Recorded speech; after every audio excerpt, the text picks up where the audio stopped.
Just going to do a quick whiz through the materials before I start. This is my palette. We've got ultramarine, lemon yellow, Payne's grey, alizarin crimson, raw sienna, burnt umber and light red. They're all Cotman watercolours squeezed out and allowed to dry on the palette. Also I had to keep handy a tissue. Got my water jar here with a nice lip for taking off the excess off the big hake brush which I use. It's the large Ron Ranson hake.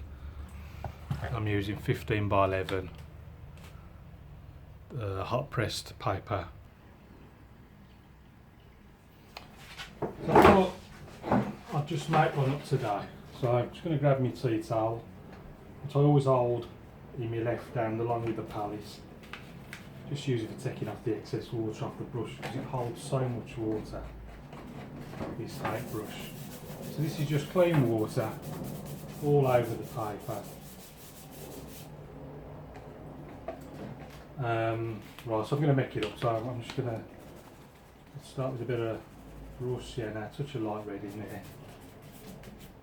I'm going to bring that down to the bottom. Hitting this. Quite random. What should we use next? Let's go with a bit of ultramarine.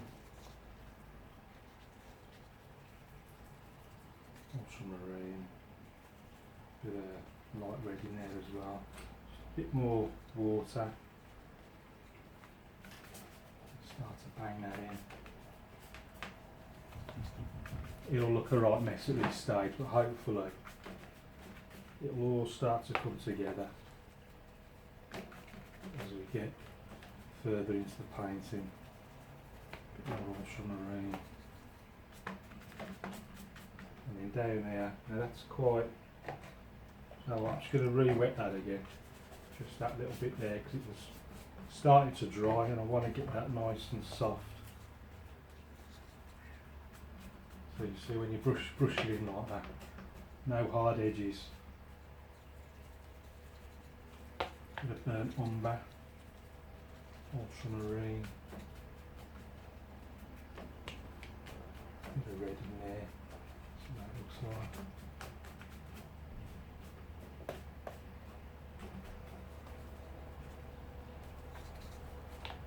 Light red,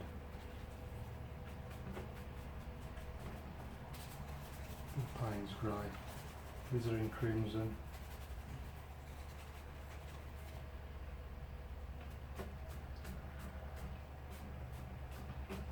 Just brushing it in from the side, just to create that. This will be water on the bottom, just like the light shining on the water, reflected.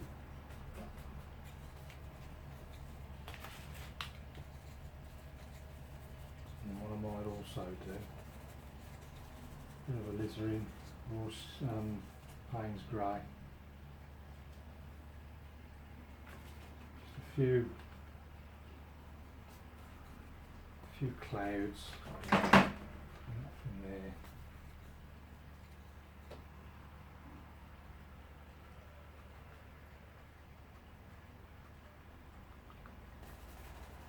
It's on the side as well.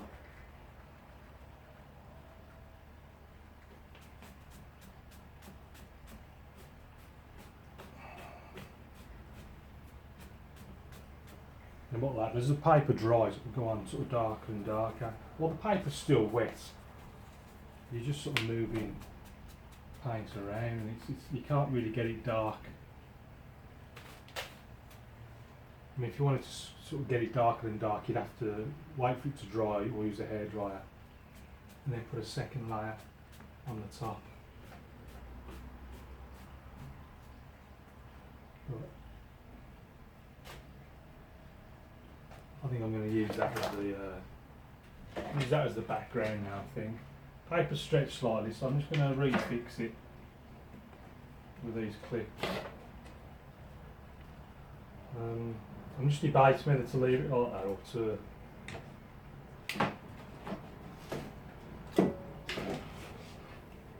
I'm not 100% pleased with it, so I'm going to dry it, wet it, and then carry on.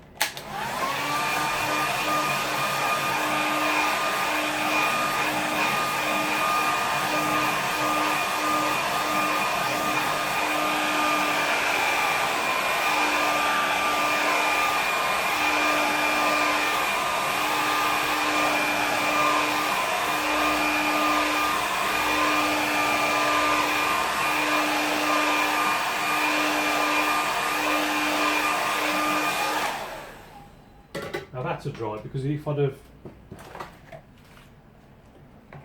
wet it again while the paper was still wet, the paint would have gone all over the place. At least this way, I can wet it like this, and most of the paint will stay in place. Look, see.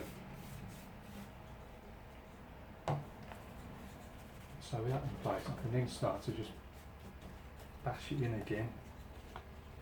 So I'm going to go light red with the Payne's grey. And because you've already got sort of a layer in there, this is like your sort of second layer that's doing it. Just gives it that just a bit more depth to the whole thing.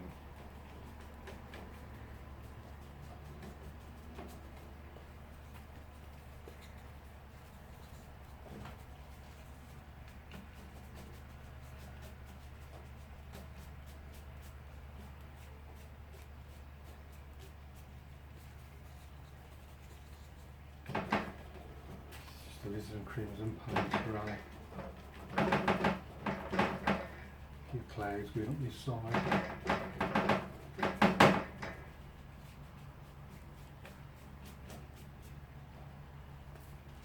I suppose it's just a matter of opinion whether it looks better or worse. I'm not quite certain, to be honest, if I've made it look any better or not. But I'm not going to do it for a third time, I know that. These clouds sort of building up over here on the left hand side, trying to get the dark clouds against this light bit, just give that bit of drama.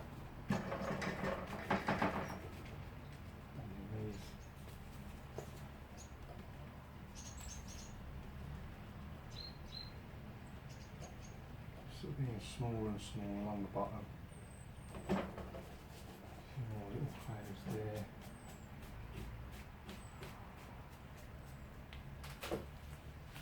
I think the jury's out on that, whether that's made it better or worse, I'm not sure. But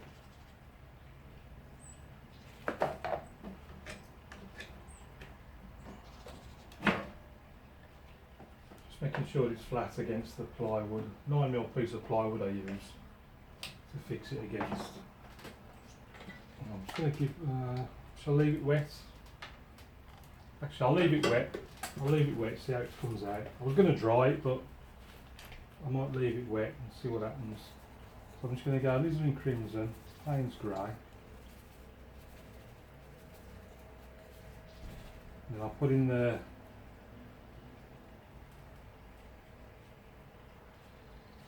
distant headland just underneath these clouds.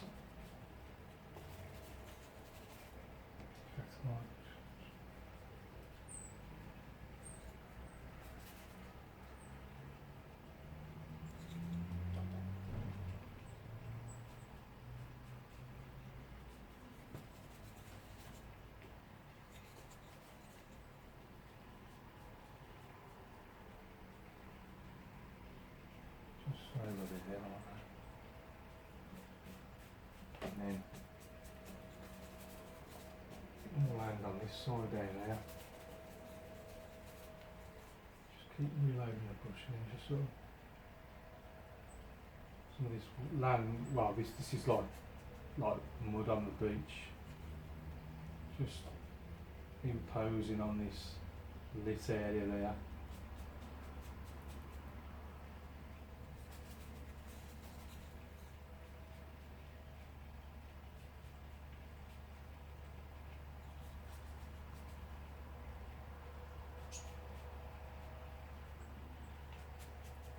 If I'd get away with could I just do like a little scrape on there just to make it look just like the light's catching the rocks.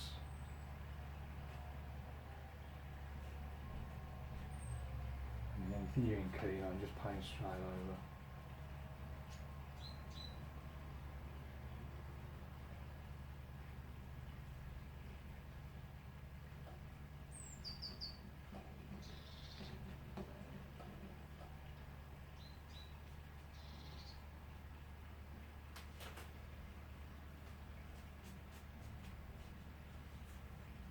see, the reason I did it, if I'd have dried it, I would have had sharp edges, but I just wanted to try and keep soft edges. I think it just looks a bit more atmospheric with soft edges. And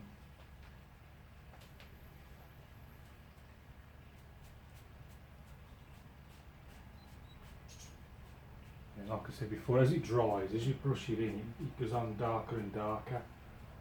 It'll stay quite light while it's still wet.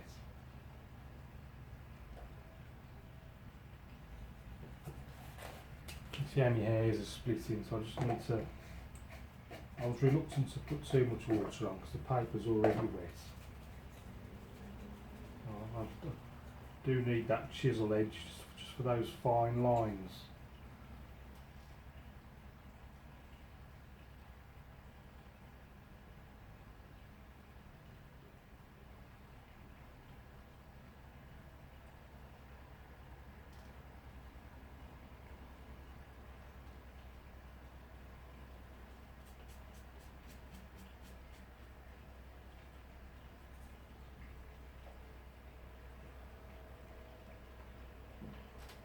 And then what I might just do once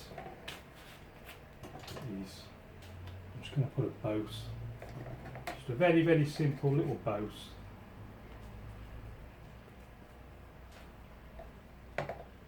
So ideally I want to get there right in the light area, but I'm slap bang in the middle of the scene. And anyone familiar with the rule of thirds? Generally speaking, you try and put your sort of focal points somewhere in a third, and the intersecting line is like a grid of 3. So I might just move it slightly off centre. And I suppose obviously you don't want a boat right next to the rocks because that's just asking for trouble. But I'm just going to stick it somewhere like that. Pop the boat in and then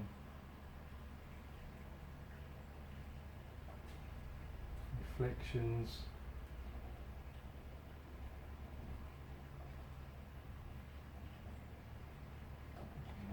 Just reflect the mast there. That'll do, just to give it little focal points. Would like a little bird up there in the sky somewhere. Again in that lit area. Somewhere.